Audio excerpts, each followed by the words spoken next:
নামে ফিনিশার কিন্তু ব্যাটে নেই বাউন্ডারির মার। ছক্কা তো হাঁকাতে পারেনি না, উল্টো ব্যাটে বলেও লাগাতে পারেন না ঠিকঠাক।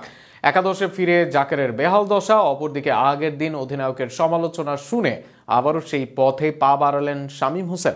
জাকের শামীমের হাত থেকে তাই মুক্তি চাচ্ছেন দর্শকরা।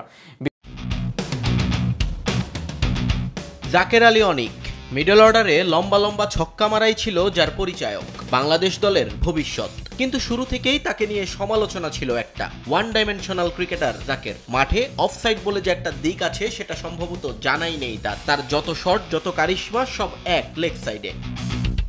শুরুর কটা দিন এই সীমিত সামর্থ্য নিয়েই রাজত্ব করেছেন জাকের। কিন্তু মডার্ন ডে ক্রিকেটে যখন বাঘা বাঘা ব্যাটার বোলারদের নিয়েই হয় শত শত অ্যানালাইসিস, সেখানে এমন লেগ সাইডের ক্রিকেটার যে সহজেই ঝরে যাবেন তা অনুমিতই ছিল। হলো তাই, কিন্তু বিষয়টা কোনোভাবেই মানতে নারাজ সালাউদ্দিন এবং জাকের আলী। নিজেদের গড়তুমিতে অটল রইলেন এই দুজন। তাই তো ক্রিকেট যখন বদলাচ্ছে হু হু করে, তখনও সেই মানধাত্তা আমলের ব্যাটিং স্টান্ট আর সক্ষমতা নিয়ে জাতীয় দলের মিডল অর্ডারে এখনো নেমে চলেন জাকেররা। বুড়ো আঙ্গুল দেখিয়ে চলেন সমর্থক আর ক্রিকেট বোদ্ধাদের। সিরিজের দ্বিতীয় টি-20তে যখন জাকের নেমেছিলেন, তখন দলের প্রয়োজন ছিল 48 বলে 65 রান। টি-20-র হিসেবে একেবারেই সাধারণ টার্গেট, কিন্তু সেই সাধারণকেই অনতিক্রম্য বানিয়ে তুললেন জাকের আলী অনিক। একটার পর একটা অফসাইডের বল টেনে টেনে লেগ সাইডে মারার বৃথা চেষ্টা করে গেলেন তিনি। আর তার এই সীমিত সামর্থ্য জেনেই হয়তো বলগুলো সব অফসাইডে ফেলে যাচ্ছিলেন ক্যারিবিয়ান বোলাররা। রীতিমতো তাকে নিয়ে খেলেছেন তারা। এমনকি ক্যাচ উঠলেও সেটা ধরার কোনো তাড়া দেখাননি সফরকারী ফিল্ডাররা, কারণ তারাও যে জানতেন জাকের থেকে গেলেই জয়টা সহজ হবে উইন্ডিজের।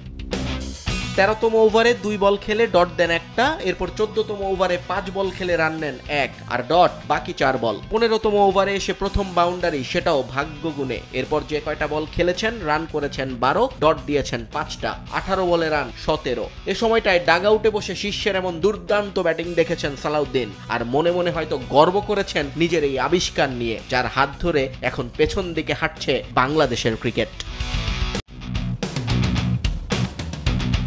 জাকের আলী অনিক মিডল অর্ডারে লম্বা লম্বা ছক্কা মারাই ছিল যার পরিচায়ক, বাংলাদেশ দলের ভবিষ্যৎ। কিন্তু শুরু থেকেই তাকে নিয়ে সমালোচনা ছিল একটা। One dimensional cricketer Zaker. মাঠে অফসাইড বলে যে একটা দিক আছে সেটা সম্ভবত জানাই নেই তার যত শট, যত কারিশমা সব এক লেগ সাইডে।